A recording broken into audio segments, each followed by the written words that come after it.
Nicolas Cage, the Academy Award-winning actor, is known for his diverse range of roles in films like Leaving Las Vegas, The Rock, and National Treasure. However, despite his successful career, Cage has faced financial struggles in recent years. One factor in Cage's financial troubles was his extravagant spending habits.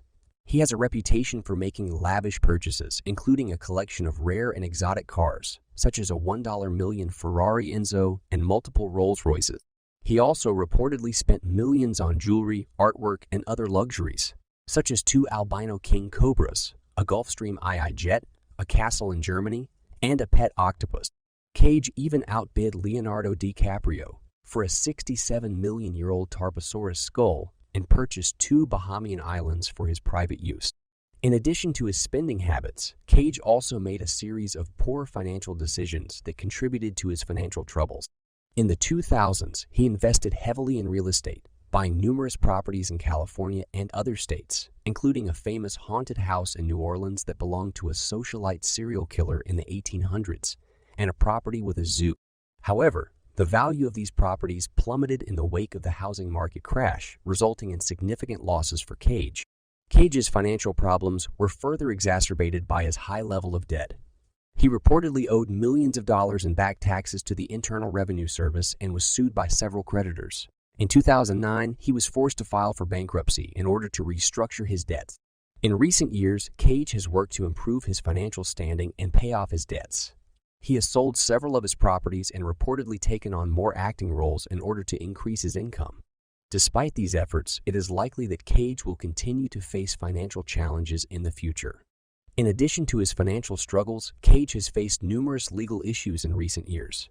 He has been arrested and charged with offenses such as drunk driving and domestic abuse, and has faced numerous lawsuits as a result of his actions. These legal problems have cost Cage a significant amount of money in fines, legal fees, and settlements, and have further strained his financial situation. Despite these challenges, Cage has continued to work as an actor and has taken on various film and television roles in an effort to improve his financial standing. He has also made efforts to pay off his debts and improve his financial stability, including the sale of several of his properties and investments in various business ventures, such as a collection of comic books that included Action Comics 1, the first appearance of Superman and Detective Comics 38, the first appearance of Batman's sidekick, Robin. Michael Jackson, the king of pop, was one of the most successful and influential musicians in history. He rose to fame as a child performer in the 1970s as the lead singer of the Jackson 5 and went on to have a solo career that spanned more than 4 decades. With its like Thriller, Beat It, and Billie Jean, Jackson became a global megastar and one of the best-selling artists of all time. However, despite his massive wealth and success, Jackson faced financial problems in the later years of his life. One factor in Jackson's financial troubles was his lavish spending habits. He owned several properties, including a ranch in California called Neverland, which he filled with amusement park rides and other extravagant features. He also owned a number of exotic pets, including a chimpanzee named Bubbles, and was known for buying lavish gifts for his friends and family. His advisors and attorneys frequently had to step in to handle his business affairs. In addition to his spending habits, Jackson also made a number of costly legal settlements that contributed to his financial problems.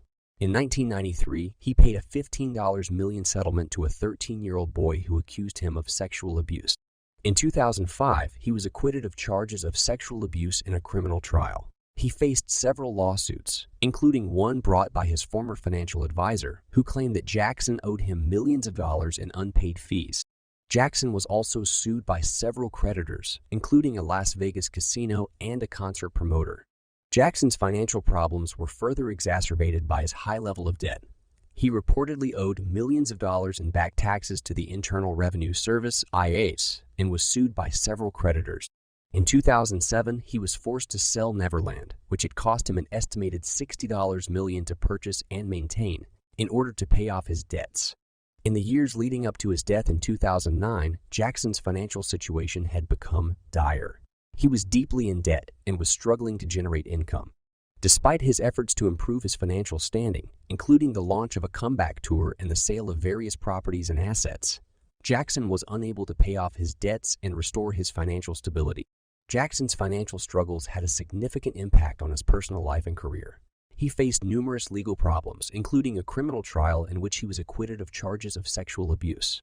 He also faced numerous lawsuits and financial disputes with his creditors and business partners. These legal issues caused Jackson significant stress and may have contributed to his declining health in the years leading up to his death.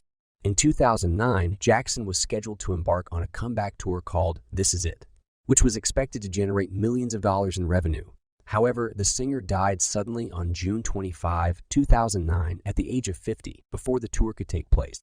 His death was a shock to the music industry and his fans, and it raised questions about the financial state of his estate.